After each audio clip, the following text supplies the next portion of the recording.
Pequeno Tratado das Grandes Virtudes, André Comte Sponville. Editora Martins Fontes, São Paulo, 1999, tradução de Eduardo Brandão. Se a virtude pode ser ensinada, como creio, é mais pelo exemplo do que pelos livros. Então, para que um tratado das virtudes? Para isso, talvez, tentar compreender o que deveríamos fazer, ou ser, ou viver e medir com isso, pelo menos intelectualmente, o caminho que daí nos separa. Tarefa modesta, tarefa insuficiente, mas necessária. Os filósofos são alunos, só os sábios são mestres. E alunos precisam de livros. É por isso que eles, às vezes, escrevem livros, quando os que têm à mão não os satisfazem ou sufocam.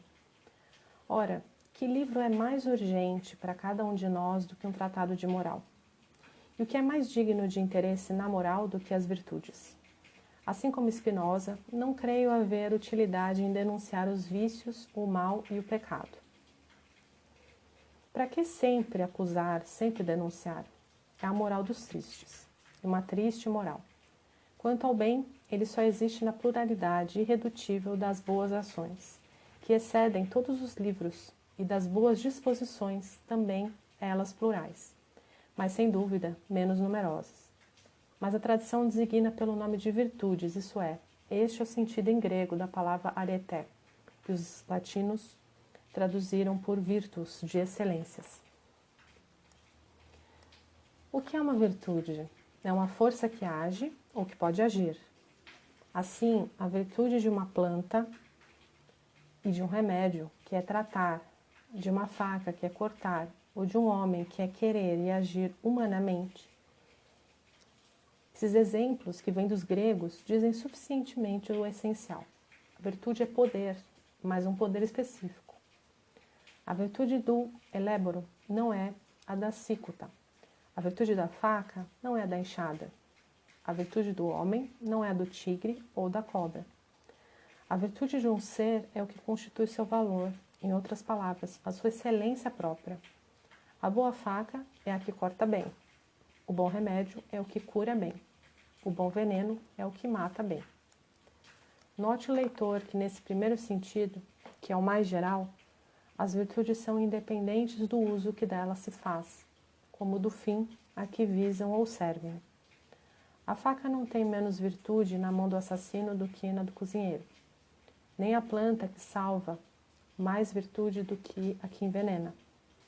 Não, claro, que nesse sentido seja privado de todo e qualquer alcance normativo. Qualquer que seja a mão, e na maioria dos usos, a melhor faca será a que melhor corta. Sua capacidade específica também comanda sua excelência própria. Mas essa normatividade permanece objetiva ou moralmente indiferente. A faca basta cumprir a sua função sem a julgar, e é nisso, certamente, que sua virtude não é a nossa.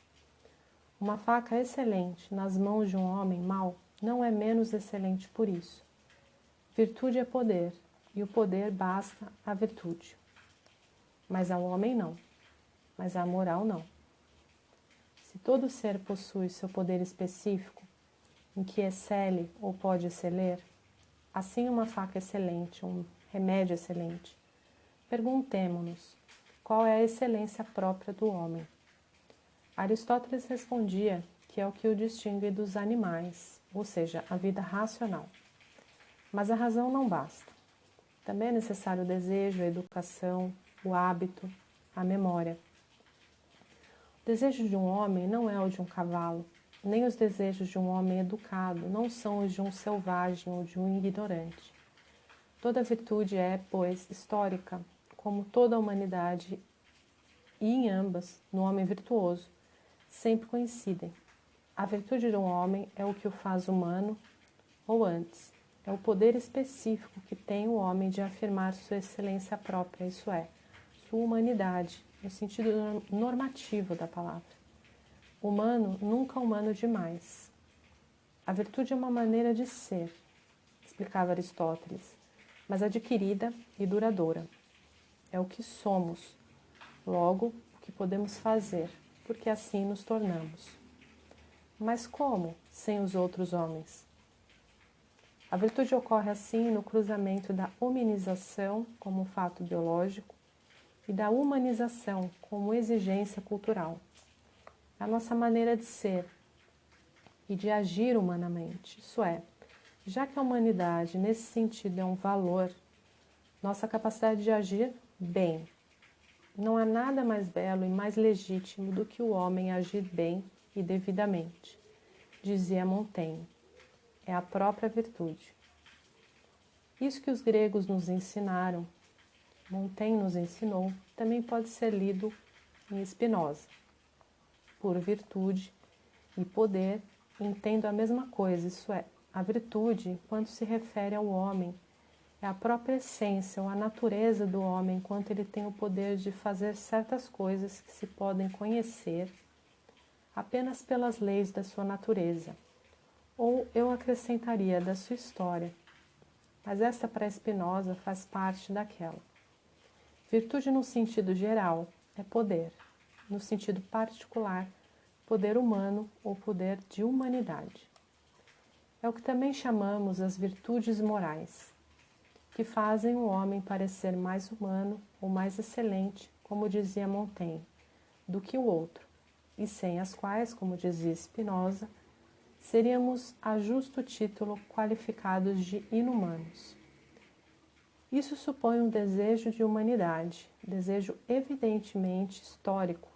Não há virtude natural, sem o qual qualquer moral seria impossível. Trata-se de não ser indigno do que a humanidade fez de si e de nós. A virtude repete-se desde Aristóteles, é uma disposição adquirida de fazer o bem. É preciso dizer mais, porém, ela é o próprio bem, em espírito e em verdade. Não o bem absoluto, não o bem em si, que bastaria conhecer ou aplicar. O bem não é para se contemplar, é para se fazer. Assim é a virtude, é o esforço para se portar bem, que define o bem nesse próprio esforço. Isso levanta certo número de problemas teóricos que tratei em outra parte. Esse livro pretende ser inteiro de moral prática, isso é, de moral. A virtude, ou antes, as virtudes, pois há várias, visto que não se poderia reduzir todas elas a uma só, nem se contentar com uma delas, são os nossos valores morais, se quiserem, mais encarnados, tanto quanto quisermos, mais vividos, mais em ato. Sempre singulares, como cada um de nós, sempre plurais, como as fraquezas que elas combatem ou corrigem. São essas virtudes que tomei aqui como objeto. Se bem que minha intenção não fosse evocar todas elas, nem esgotar qualquer uma delas, quis apenas indicar para as que me pareciam as mais importantes, o que elas são ou o que deveriam ser, e o que as torna sempre necessárias e sempre difíceis. Daí esse tratado, de que o título bem indica a ambição, quanto a seu objeto, e os limites quanto a seu conteúdo. Como procedi? Perguntei-me quais eram as disposições de coração, natureza ou caráter cuja presença no indivíduo aumentava a estima moral que eu tinha por ele e cuja ausência, ao contrário, a diminuía. Isso proporcionou uma lista de cerca de 30 virtudes. Eliminei as que poderiam ser redundantes em relação a alguma outra, por exemplo, bondade e generosidade, ou honestidade e justiça. Em geral, todas as que não me pareciam indispensável tratar. Restaram 18, isso é, muito mais do que eu pensara de início, mas não consegui suprimir mais. Tive por isso de ser mais breve em relação a cada uma, e essa necessidade que fazia parte de meu projeto não cessou de governar sua realização. Esse livro se dirige ao grande público. Os filósofos profissionais podem lê-lo, contanto que não busquem nele nem erudição nem exaustividade. O fato deste conjunto começar pela polidez, que ainda não é moral, e terminar pelo amor, que não o é mais, obviamente é deliberado. Quanto ao resto, a ordem escolhida, sem ser absolutamente contingente, deve mais a uma espécie de intuição ou exigência, ora pedagógica, ora ético-estética, do que alguma vontade dedutiva ou hierarquizante. Um tratado das virtudes, sobretudo pequeno como esse, não é um sistema da moral, é moral aplicada, mais do que teórica e viva, na medida do possível, mais do que especulativa. Mas o que há de mais importante na moral do que a aplicação e a vida? Citei muito, como sempre, demais, e que eu queria fazer uma obra útil, mais do que elegante. A mesma razão me obrigava a dar todas as referências, ainda que para tanto tivesse de multiplicar as notas de rodapé. Ninguém é obrigado a lê-las. Aliás, a princípio é melhor mesmo não se preocupar com elas.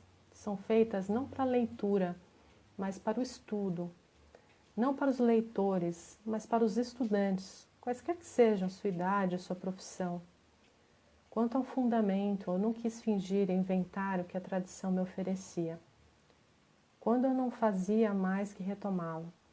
Não que eu não tenha dito nada de meu neste livro, ao contrário. Mas só possuímos o que recebemos e transformamos o que nos tornamos, graças a outros ou contra eles. Um tratado das virtudes não poderia, sem cair no ridículo, procurar a originalidade ou a novidade. De resto, há mais coragem e mais mérito em confrontar-se com os mestres no terreno deles do que em fugir de qualquer comparação, por não ser que vontade de ineditismo. Há 2500 anos, para não dizer mais, os melhores espíritos refletem sobre as virtudes. Quis apenas continuar seus esforços, a meu modo, com meus meios, apoiando-me neles tanto quanto necessário. Alguns julgarão esse empreendimento presunçoso ou ingênuo. A segunda crítica é para mim um elogio. Quanto à primeira, temo que seja um contrassenso. Escrever sobre as virtudes seria antes, para quem se arrisca a fazê-lo, uma perpétua ferida narcísica, porque sempre remete, e vivamente, à própria mediocridade. Toda virtude é um ápice entre dois vícios, uma cumeada entre dois abismos. Assim, a coragem entre covardia e temeridade, a dignidade entre complacência e egoísmo, ou a doçura entre cólera e apatia. Mas quem pode viver sempre no ápice? Pensar as virtudes é medir a distância que nos separa delas. Pensar sua excelência é pensar nossas insuficiências e nossa miséria. É um primeiro passo, talvez o único que se possa exigir de um livro. O resto é para ser vivido. É como um livro poderia substituir o viver. Isso não significa que ele seja sempre inútil ou moralmente sem alcance. A reflexão sobre as virtudes não torna ninguém virtuoso. Em todo caso, é evidente que não poderia bastar para tanto. Todavia, há às vezes uma virtude que ela desenvolve. A humildade, tanto intelectual diante da riqueza da matéria e da tradição, quanto propriamente moral diante da evidência de que essas virtudes nos fazem falta, quase todas, quase sempre, e de que, entretanto, não poderíamos nos resignar à sua ausência, nem nos isentar de sua fraqueza, que é a nossa. Esse tratado das virtudes só será útil para os que não as têm, e isso que lhe dá um público vastíssimo deve desculpar o autor por ser ousado, não apesar de sua indignidade, mas por causa dela, e empreendê-lo. O prazer que tive, e que foi intenso, pareceu-me uma justificativa suficiente. Quanto ao prazer dos leitores, ele só poderia vir, e se vier, por acréscimo. Já não é trabalho, mas graça. A eles, pois, a minha gratidão.